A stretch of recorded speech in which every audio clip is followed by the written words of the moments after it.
एक अपमान जिसने इतिहास की दिशा बदल दी, एक साधारण युवक, और उसके साथ खड़ा था इतिहास का सबसे खतरनाक रणनीतिकार चाणक्य। नंद वंश की शक्तिशाली सत्ता को चुनौती देते हुए उन्होंने शुरू की एक ऐसी लड़ाई जिसने पूरे भारत का भविष्य बदल दिया। छोटे से विद्रोह से जन्म हुआ भारत के पहले विशाल साम्राज्य का मौर्य साम्राज्य। लेकिन सवाल है, एक साधारण युवक आखिर कैसे बना भारत का सम्राट? आइए जानते हैं मौर्य साम्राज्य के उदय की अद्भुत कहानी। एक ऐसा समय था जब भारत की धरती पर एक ऐसे साम्राज्य ने जन्म लिया जिसने नक्शा ही बदल दिया। मतलब हिमालय से लेकर नीचे समंदर तक। और इसने ना सिर्फ जमीन नहीं जीती, बल्कि इतिहास को हमेशा के लिए एक नया मोड़ दे दिया।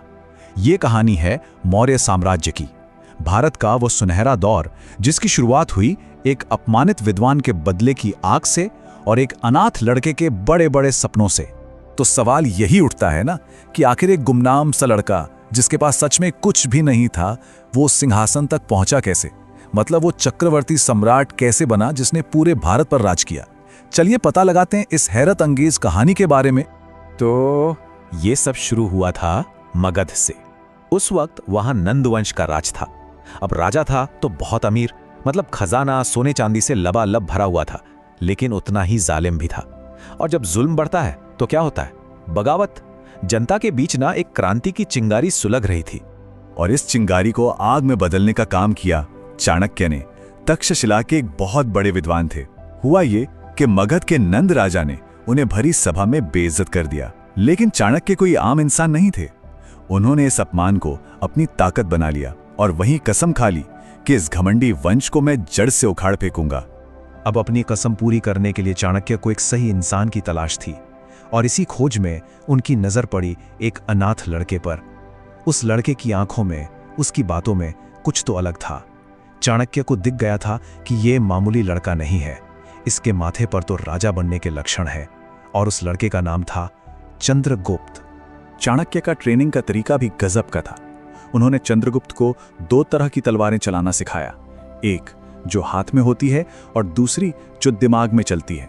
मतलब उसे सिर्फ एक खतरनाक योद्धा ही नहीं बनाया, बल्कि एक ऐसा शातिर रणनीतिकार बनाया जो बैटलफील्ड से लेकर डिप्लोमेसी की टेबल तक हर जगह बाजी मार ली। तो अब गुरु और शिष्य दोनों तैयार थे। अब वक्त आ गया था उस बड़े प्लान को एक्शन में लाने का, भारत के सबसे ताकतवर साम्राज्य को सीधी टक्कर देने का। और चाणक्य की स्ट्रैटेजी कमाल की थी। देखिए, वो जानते थे कि सीधी लड़ाई में जीतना मुश्किल है, तो उन्होंने दिमाग लगाया। सबसे पहले नंद साम्राज्य के अंदर जासूसों का जाल बिछा दिया। फिर जो भ्रष्ट अफसर थे उन्हें रिश्वत देकर अपनी तरफ कर लिया। और आखिर में एक छोटी लेकिन फुर्तीली सेना के साथ एक बहुत बड़ी फौज को चुनौती दे डाली। और इसका नतीजा वही हुआ जो चाणक्य चाहते थे। 322 ईसा पूर्व तक नंद वंश का खेल खत्म हो चुका था और चंद्रगुप्त पाटलिपुत्र के सिंहासन पर चक्रवर्ती सम्राट बनकर बैठा। ठीक अगले साल 321 ईसा पूर्व में मौर्य साम्राज्य की नींव रखी गई। लेकिन कहानी अभी खत्म नहीं हुई थी। एक और बहुत बड़ी चुनौती पश्चिम से दस्तक दे रही थी। ये चुनौती थी सेल्यूकस निकेटर। कौन था ये? ये सिकंदर यानी अलेक्जेंडर द ग्रेट का सेनापति था। उसने सोचा कि भारत के उत्तर पश्चिम वाले इलाकों पर दोबारा कब्जा कर लूं। लेकिन उसे ये नहीं पता था कि अब उसका सामना चंद्रगुप्त मौर्य से है। जबरदस्त युद्ध हुआ और इस सेल्यूसिव मौर्य वॉर में चंद्रगुप्त ने सेल्यूकस को ऐसी मात दी कि पूरी दुनिया ने मौर्य साम्राज्य की ताकत को मान लिया। लड़ाई के बाद जो पीस ट्रीटी हुई वो पूरी तरह से चंद्रगुप्त के हक में थी। सेल्यूकस ने अपने बहुत बड़े बड़े इलाके मौर्य साम्राज्य को दे दिए। इतना ही नहीं, अपनी बेटी हेलेना की शादी भी चंद्रगुप्त से करवाई और तोहफे में 500 जंगी हाथी भी दिए। और एक और बहुत जरूरी बात हुई, सेल्यूकस ने मेगास्थनीज नाम के एक ग्रीक एम्बेसडर को मौर्य दरबार में भेजा। और ये मेगास्थनीज हमारे लिए बहुत खास है। क्यों? क्योंकि उसने यहाँ जो कुछ भी देखा उससे अपनी किताब इंडिका में लिख दिया। और यही इंडिका आज हमारे लिए उस दौर के भारत को जानने का एक बहुत बड़ा जरिया है। तो चलिए एक यूनानी की नजरों से देखते हैं कि कैसा था चंद्रगुप्त का भारत। मेगास्थनीज ने बड़ी मजेदार बातें लिखी, जैसे कि राजधानी पाटलिपुत्र थी, समाज 7 अलग अलग क्लासेस में बटा हुआ था, और सबसे हैरान करने वाली बात, राजा की हिफाजत कौन करता था? महिला बॉडीगार्ड्स। उसने बड़े बड़े शाही जुलूसों के बारे में भी लिखा, जिसमें सजे धजे हाथी निकलते थे। एक और अच्छी बात उसने बताई कि यहाँ गुलामी यानी स्लेवरी नहीं थी, पर हाँ, सजाएं बहुत सख्त थीं। उसने ये भी बताया कि इतना बड़ा साम्राज्य चलता कैसे था, मतलब पैसा कहाँ से आता था। तो दो मेन सोर्स थे, एक था सीता, ये वो इनकम थी जो सरकार के अपनी जमीनों से आती थी, और दूसरा था भाग, ये वो टैक्स था जो लोगों की प्राइवेट जमीन से लिया जाता था। मतलब एक पूरा वेल ऑर्गेनाइज्ड सिस्टम बना हुआ था। तो चंद्रगुप्त ने एक बहुत बड़ा एम्पायर बनाया, उसे महफूज किया और एक मजबूत सिस्टम भी खड़ा कर दिया। लेकिन कहानी का सबसे दिलचस्प मोड़ तो अब आने वाला है। अब हम बात करेंगे सम्राट के जीवन के उस हिस्से की जहां ताकत और अध्यात्म आमने सामने आ जाते हैं। उसके राज में एक बार बहुत भयंकर अकाल पड़ा और अपनी प्रजा को बचाने के लिए चंद्रगुप्त ने सुदर्शन झील बनवाई। ये एक बहुत बड़ा काम था और इससे पता चलता है कि वो सिर्फ एक कॉन्करर नहीं था, वो अपनी प्रजा का रखवाला भी था। चंद्रगुप्त का झुकाव जैन धर्म की तरफ था, उसने इसे काफी बढ़ावा भी दिया।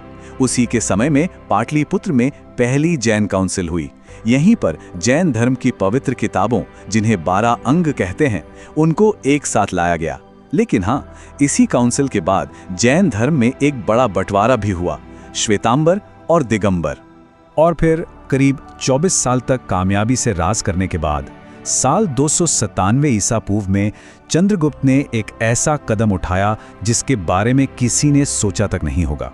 उसने अपना राजपाट, अपना सिंहासन सब छोड़ दिया। वो जैन गुरु भद्रबाहु के साथ दक्षिण भारत की ओर निकल गए। कर्नाटक के श्रवण बेलगोला में उन्होंने एक सन्यासी का जीवन अपना लिया और वहीं पर उन्होंने सलेखना का पालन किया। ये जैन धर्म की एक बहुत ही पवित्र और कठिन प्रथा है, जिसमें उपवास करके अपनी इच्छा से शरीर का त्याग किया जाता है। अब ये कहानी सुनने में किसी फिल्म की स्क्रिप्ट जैसी लगती है ना, लेकिन ये सब सच है और हमारे पास इसके पक्के सबूत भी हैं। मतलब आर्कियोलॉजी और हिस्ट्री दोनों इस कहानी की गवाही देते हैं। जैसे कि ये है सौगौरा का कॉपर प्लेट। इस पर जो लिखा है वो साफ साफ बताता है कि अकाल के समय के लिए अनाज जमा करने के गोदाम बनाए गए थे। याद है हमने सुदर्शन झील की बात की थी, ये उसी का सबूत है। और जरा इसे देखिए, ये है दीदारगंज यक्षी की मशहूर मूर्ति। ये सिर्फ एक खूबसूरत स्टैचू नहीं है, ये उस दौर की आर्ट और कल्चर कितनी रिच थी इसका सबूत है। और चंद्रगुप्त की लेगेसी आज भी हमारे साथ है। 2001 में भारत सरकार ने पहले मौर्य सम्राट के सम्मान में ये डाक टिकट जारी किया था। ये दिखाता है कि आज भी हम उन्हें कितना याद करते हैं। तो आखिर में हम घूम फिरकर एक ही सवाल पर आते हैं, पर एक नए अंदाज में। वो सम्राट जिसने सब कुछ जीत लिया था, उसने आखिर में सब कुछ छोड़ क्यों दिया?